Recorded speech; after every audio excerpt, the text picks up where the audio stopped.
Good day, everyone. So, this is our presentation on access to education, gender parity, address the issues of women as girls and daughters. I will be the representative of our group, Miss Atina Del Agua, and our group members is Miss Eileen Janel Balan, Miss Jeanette Tismo, and Miss Julianne Llamera. So it is an honor to speak with you today about an issue of critical importance: gender parity. Gender equality is a fundamental human right and a necessary foundation for a peaceful, prosperous, and sustainable world. Yet, disparities persist in education, employment, and representation. Today, we will discuss the significance of gender parity, its legal and international frameworks, and ongoing efforts to bridge the gap. So, what is gender parity? Gender parity is another term for equal representation of women and men in a given area. For example, gender parity in an organizational leadership or higher education. Working toward gender parity or equal representation is a key part of achieving gender equality and one of the twin strategies alongside gender mainstreaming. So, what is the Gender Parity Index?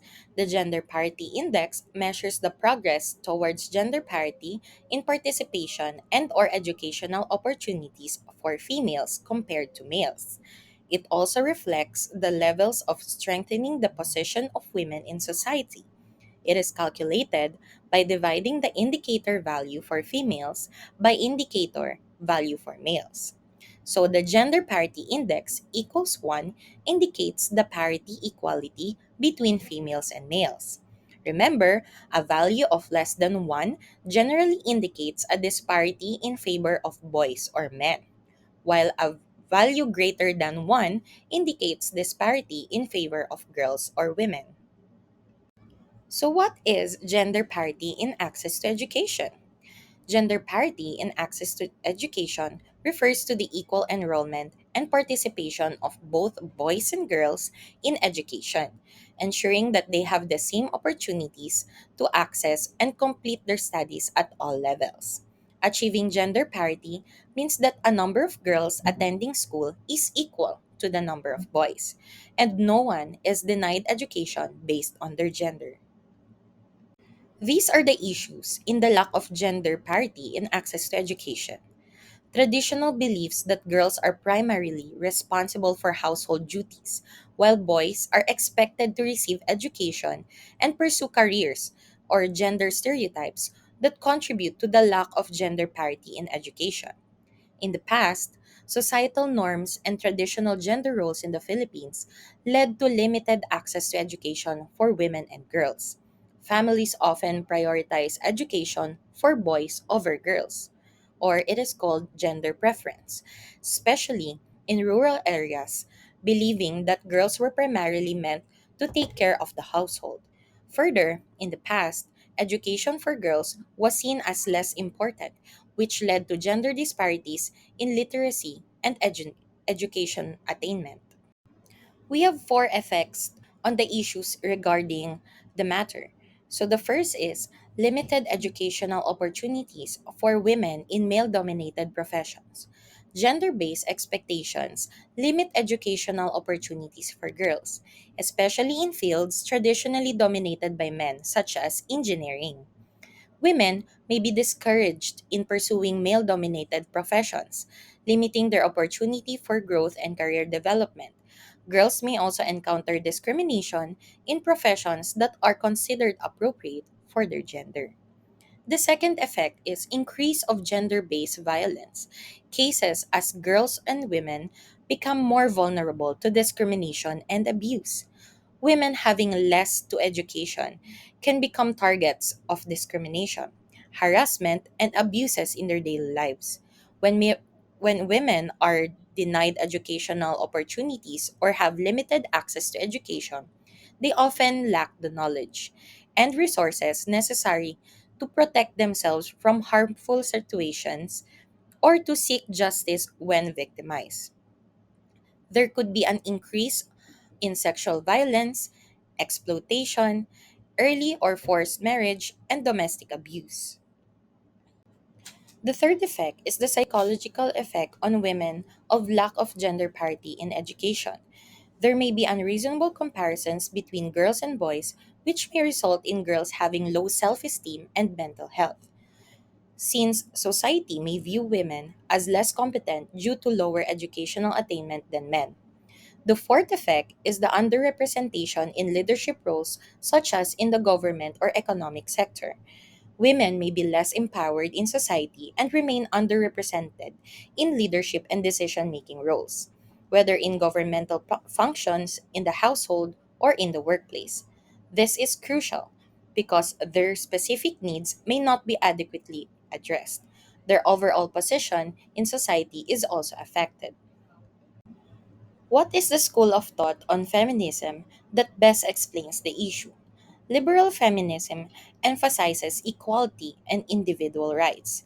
It argues that women should have the same legal and social rights as men, and that gender parity in areas like education, work, and leadership is a fundamental step toward achieving true equality.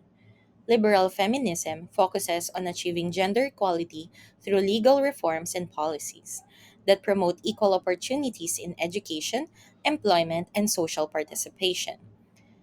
It advocates for the removal of institutional and legal barriers that limit women's freedom and opportunities. Another school of thought is a feminist pedagogy, may also be considered since this school of thought critiques traditional educational practices for perpetuating gender inequalities and advocates for the structural changes that provide equal opportunities for all students regardless of gender. It is also defined by Fisher as teaching which is anti sexist and anti hierarchical and which stresses women's experience, both by suffering, oppression, has caused us, and strengths we have developed to resist it. For her, feminist pedagogy is teaching for the purposes of ending sexism and asking for social change to resist sexism. What are the rights of women that are violated? And what laws on women are also violated? So, the first is the right to equality and non discrimination. The UDHR guarantees equality and prohibits discrimination in Articles 1, 2, and 6. Gender inequality violates these rights by restricting education, limiting representation, and reinforcing stereotypes. The CEDAW, Article 2, condemns educational discrimination against girls, emphasizing equal opportunities, prioritizing boys' education, or enforcing stereotypes perpetuates gender inequality. Another is the right to education. The UDHR, particularly in Article 26, guarantees the right to education, including equal access to higher education based on merit. Denying girls education violates this right and limits their social contributions. CRC Article 28 ensures equal educational opportunities, including free primary education and accessible higher education. Gender based restriction in schooling violates this right. Another is the right to equal protection of the law. According to the Article 2, Section 14 of the Philippine Constitution, this upholds gender equality. Discriminatory norms or policies in education violates this principle, limiting women's full participation in society. Girls and women do not receive the same protection from discrimination as boys and men, which limits their ability to fully engage in education and society. So, what are the actions or movement that we can do for this issue? The Philippine government implements programs to ensure equal educational access, such as the DepEd Gender Responsive Basic Education Policy, which promotes gender mainstreaming in school. Another is the Safe Spaces Act, or RA 11313, addresses gender based sexual harassment in educational institutions, requiring schools to prevent, address, and educate students about harassment. The CEDAW of 1979, to which the Philippines is a signatory, mandates eliminating discrimination against women, including in education. Denying girls equal access violates this commitment.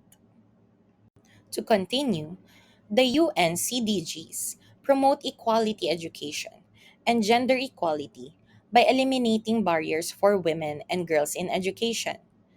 Another is the Magna Carta for Women, or RA 9710, mandates equal access to education according to Section 7 and gender responsive policies according to Section 13. The K 12 reform expanded basic education, fostering gender sensitive learning and scholarship for girls. The last is the Universal Access to Quality Tertiary Education Act, or RA 10931, provides free education in state universities, ensuring higher education access for disadvantaged girls. In achieving gender parity is about creating a society where everyone has equal opportunities to succeed. While progress has been made, continuous efforts are necessary to break existing barriers. Let us all advocate for gender equality in our fields and communities. Together, we can make a lasting impact. So, these are our references for this report. Thank you very much for listening.